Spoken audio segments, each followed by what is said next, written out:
পরে দাও। আজকে আমি সত্যি অনেক খুশি। ঘুরো।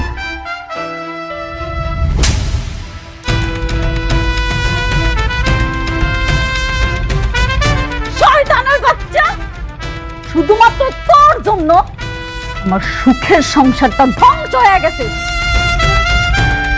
তুই অনেকের লগে বেইমানি না করলে না, আজকে আমার এই দিনগুলো দেখা লাগতো না। আমার সব কিছু তুই শেষ করে ফেলাইছস। আর তুই কি করে ভাবলি যে সব কিছু শেষ হওয়ার পরে আমি তোরে বিয়া করবো? আমি মেঘলা, আমার 8-10টা মায়ের মতো ভাবিস না। জীবনে একজনেরই ভালোবাসছি, সেটা হয়েছে অনেক ছাড়া আমি আর কাউকে ভালোবাসি না। আর তুই কেমনে ভাবলি যে আমি তোরে বিয়া করবো? তুই নিজের অনেক চালাক দাবি করস, কিন্তু তুই জানোস না তুই চলস ডালে ডালে আর আমি চলি পাপায় পাপায়। আজ এই দিনটা দেখানোর জন্য আমি তোরে এত কিছু করছি, এত সব আয়োজন। তোরে আমি কেন কাজ দিছি তুই জানোস? রাস্তার ফকির বানানোর লইগা। মানে?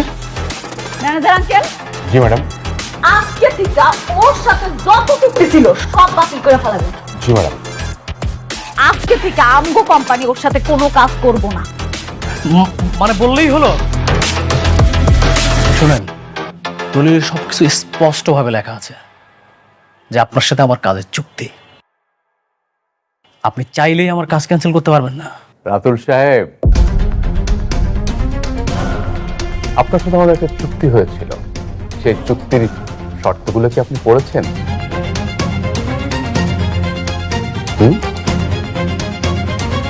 চুক্তির 10 নম্বর শর্তে বলা ছিল যে আপনার কোনো কাজ যদি আমাদের মনোপুত না হয় তাহলে যে কোনো শর্তে আপনার চুক্তি বাতিল করতে পারবো।